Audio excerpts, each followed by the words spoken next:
कल का शेष पाठ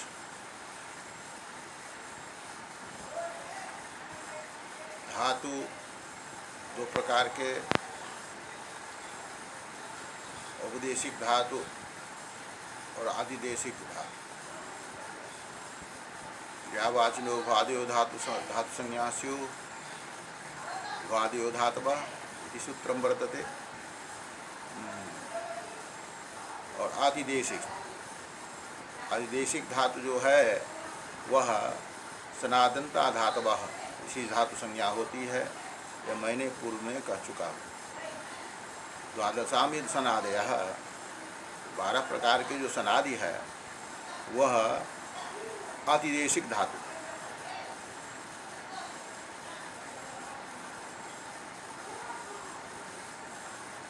धातु प्रत्यय भी दो प्रकार के हुए, सार्वधातुक प्रत्यय, आर्धातुक प्रत्यय।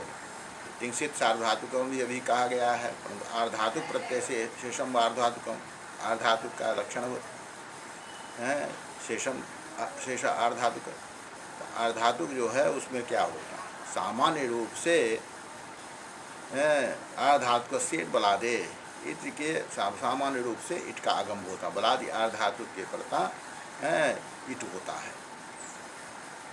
वहाँ नेड वशीकृति सूत्र के कारण वसादिकृत जो बलादि है उसका इट का निषेध होता है। तदनंतर ती तु त्र त सी सु सरक से सुच, यह सूत्र घटित जो 10 प्रत्यय है उसको भी बलादि आर्धातुक जो है उसको भी इट का निषेध होता है। किंतु टी तु त्र त यह 4 प्रत्यय जो है घटित प्रत्यय उसको छोड़कर तकारादि आर्धातुक बलादि जो है उसको इट का आगम होता है। जैसे अक्त, अक्तवतु, अक्त्वा, तुमुन, तव्य, तव्यत, त्रीन, त्रिच, तास, तवई, तवे, तोसुम, त्वम, तवे। यह 14 जो प्रत्यय है उसमें इट का आगम होता है। तदनंतरम सी सु सर स, यह 4 घटित प्रत्यय जो है उसको छोड़कर सकारादि आर्धातुक बलादि जो है उसके भी इट का आगम होता है, किंतु 4 को छोड़कर। जैसे सिच, स्यूट, सन, शन, से,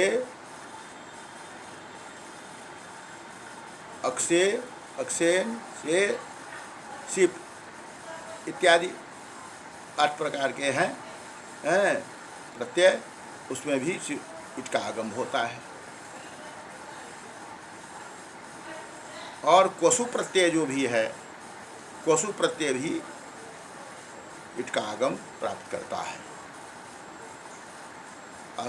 थल में लिट लकार के थल में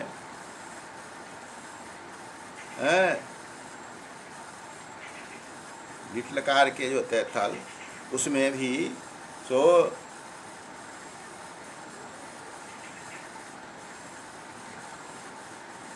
फल ब म से द्वे भय महे,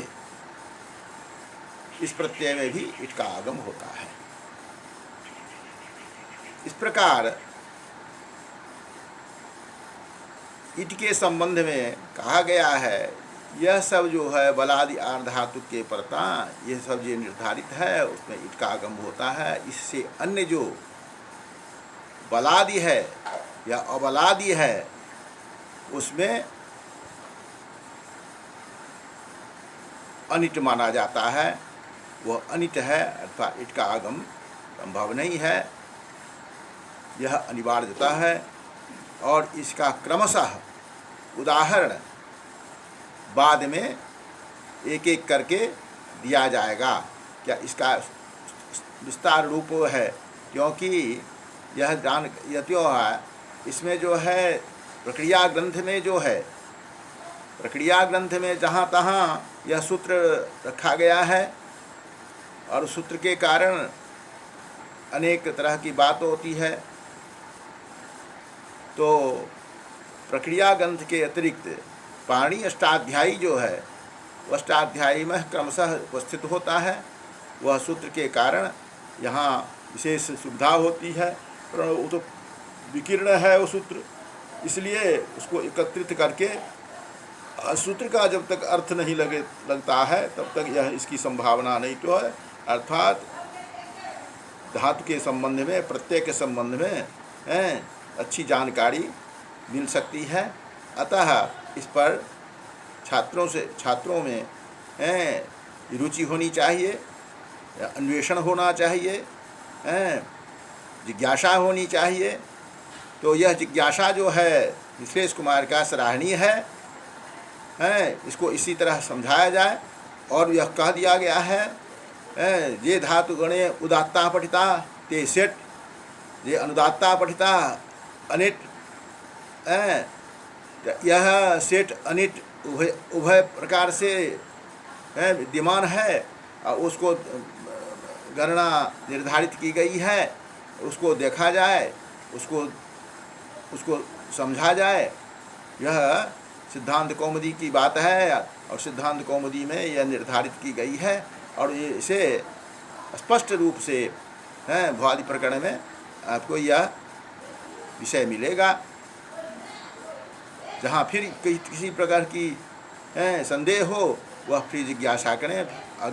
अगले दिन फिर इस पर कुछ बात चलेगी।